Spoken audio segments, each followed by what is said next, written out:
Olá, chegou a hora de você ficar muito mais informado. Confira os destaques desta edição. Brasileiros cursam mestrado e doutorado cada vez mais cedo. Variação de preços de remédios chega a 5.000%. Já está valendo lei que obriga o uso de farol baixo durante o dia. E veja também. Hoje nós vamos enfrentar o grande desafio que é o primeiro emprego, a primeira oportunidade no mercado de trabalho. Jovem aí, não tem experiência, fica com dificuldade, mas pode encontrar a porta para conseguir chegar ao primeiro emprego. Estou recebendo Terezinha e Rodrigo Miragaia, eles são do SOAPRO e vão explicar como eles podem ajudar você que está em casa agora assistindo, querendo a sua primeira oportunidade. Já, hoje, aqui no Repórter Setorial. Você confere essas e outras informações agora.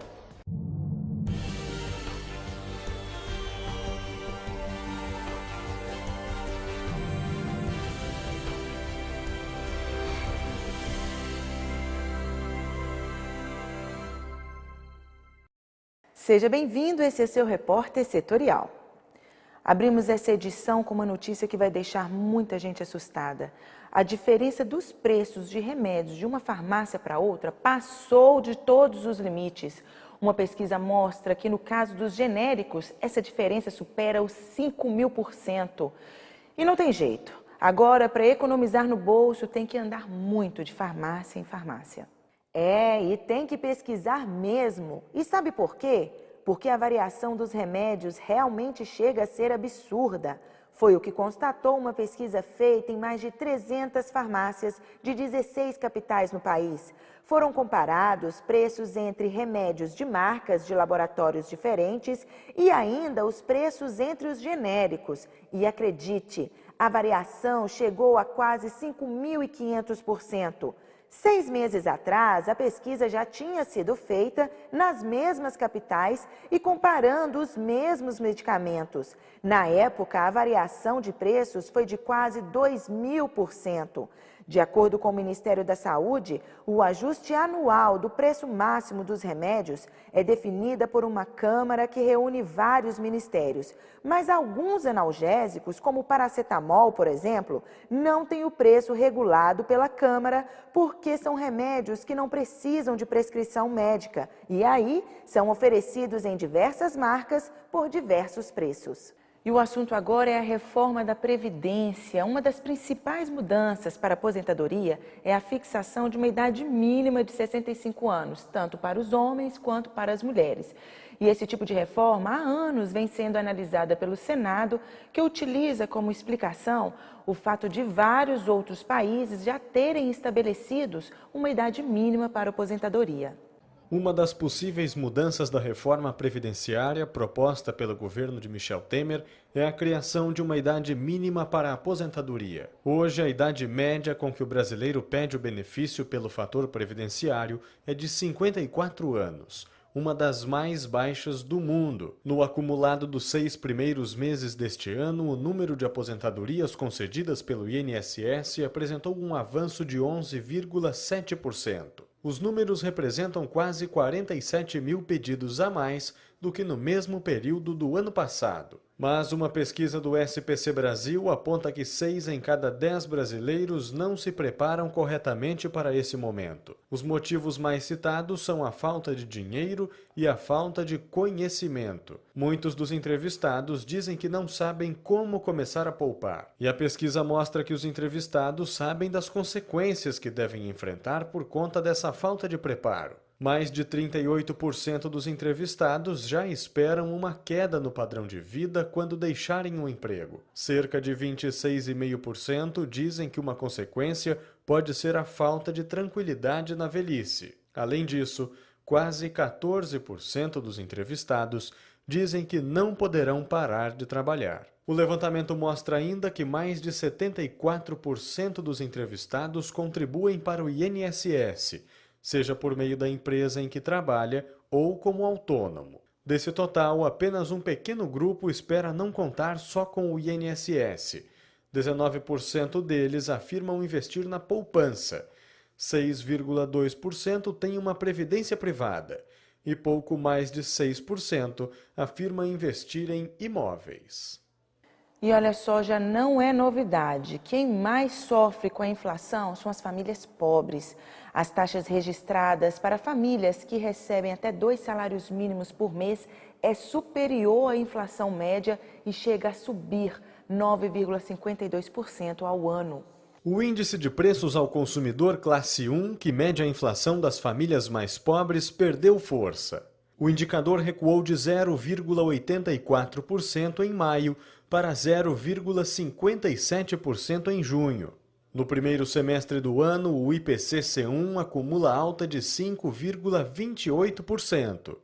Já no acumulado dos últimos 12 meses, a alta é de 9,52%. De maio para junho, a maioria das classes de despesas registrou preços menores. Recuaram os preços relativos à saúde e cuidados pessoais, despesas diversas, habitação, vestuário e comunicação. Na contramão, subiram os preços de alimentos, transportes e educação, leitura e recreação. Entre os itens que se destacaram estão o arroz e o feijão e as tarifas de ônibus urbanos com as maiores elevações. As maiores baixas ficaram com medicamentos em geral e cigarros. Como de costume, a inflação dos brasileiros mais pobres ficou acima da registrada para o conjunto da população como um todo, calculada pelo IPC-BR. Os descartes de remédios devem ser feitos de maneira adequada para evitar os riscos de contaminação do solo e da água. O Momento Saúde de hoje dá dicas de como fazer o descarte correto, sem comprometer o meio ambiente. Tudo para o nosso bem-estar. Acompanhe.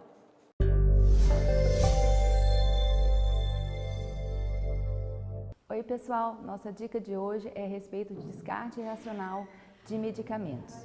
É muito comum nós termos em casa aquela farmacinha que é oriunda de medicamentos que sobraram de um tratamento, ou que a gente ganhou de alguém, ou que a gente comprou em excesso e acabou não usando. E esses medicamentos acabam ficando estocados dentro da nossa casa e acabam ultrapassando o prazo de validade, ou seja, viram lixo. E aí o descarte mais comum que a gente tem é o quê? É o nosso saco de lixo ou então o vaso sanitário ou a pia ou coisa do gênero. No entanto, isso não pode acontecer. Medicamentos, quando são jogados no esgoto normal ou no lixo normal, eles constituem material de contaminação para solo e água. Os nossos medicamentos precisam ser descartados de forma adequada, para que depois eles possam ser incinerados e isso não trazer nenhum problema para o meio ambiente.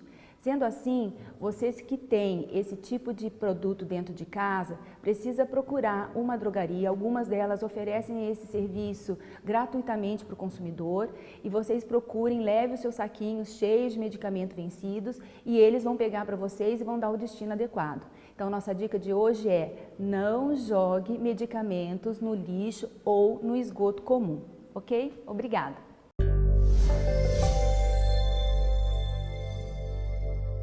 Fique agora com o plantão da redação com Thaís Orlovic. Olá! Semana passada, nós noticiamos aqui uma paralisação dos ônibus em algumas cidades aqui da região. Após uma audiência no Tribunal Regional do Trabalho de Campinas, ficou definido que as empresas de transporte público vão conceder um reajuste de 9,83% aos motoristas e cobradores do Vale do Paraíba. O acordo coloca fim ao risco de uma nova greve de ônibus aqui na região e ficou acordado também melhorias no Vale Refeição e no convênio médico. Pais, criança de férias, atenção redobrada. Uma criança de 10 anos foi atropelada por um ônibus ao atravessar a rua para pegar uma pipa no bairro Altos de Santana, em São José dos Campos. A vítima sofreu uma fratura na perna e foi levada ao hospital municipal. Continuamos em São José dos Campos. A Prefeitura autorizou o início das obras de um novo hospital para o tratamento de câncer. De acordo com a administração municipal, a instalação do empreendimento vai gerar até 1.300 empregos diretos e 860 indiretos. Agora uma dica para você. Em tempo de crise, sempre vale a pena economizar. Por isso, quem quer aproveitar Campos do Jordão, mas está com pouco dinheiro, pode encontrar opções atrativas e que cabem no seu bolso. Lugares como feirinha de malha e acessórios, o horto florestal, viveiros de plantas e muitas trilhas são bons lugares para se divertir sem gastar muito. Thaís Orlovic, repórter setorial. E olha só, muita gente não sabe, mas é totalmente inconstitucional apreender o carro em blitz se o veículo estiver com IPVA atrasado, já que pela lei, multas e impostos atrasados devem ser cobrados por outros meios. E é sobre isso que explica o comentário do dia. Acompanhe.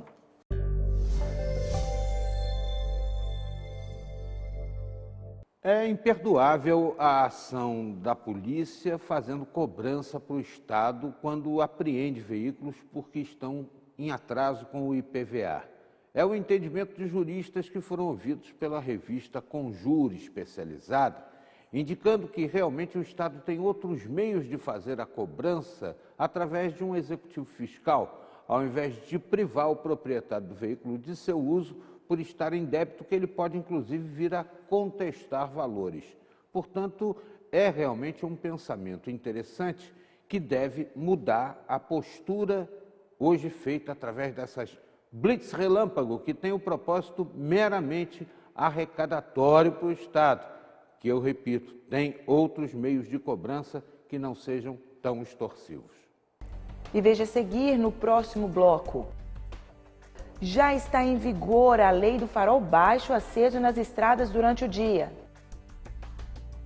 Aguarde um instante e aproveite para nos ajudar a encontrar algumas pessoas que estão desaparecidas.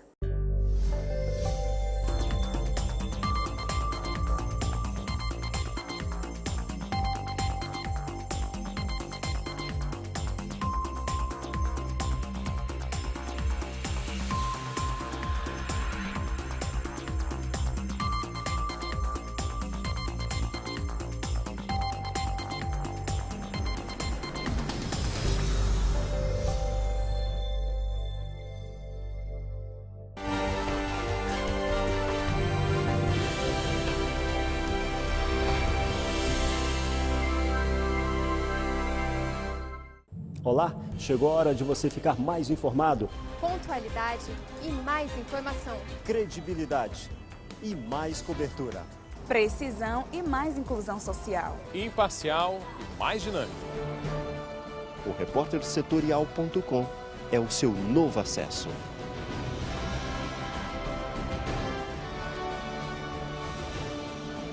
É nossa terra no ar.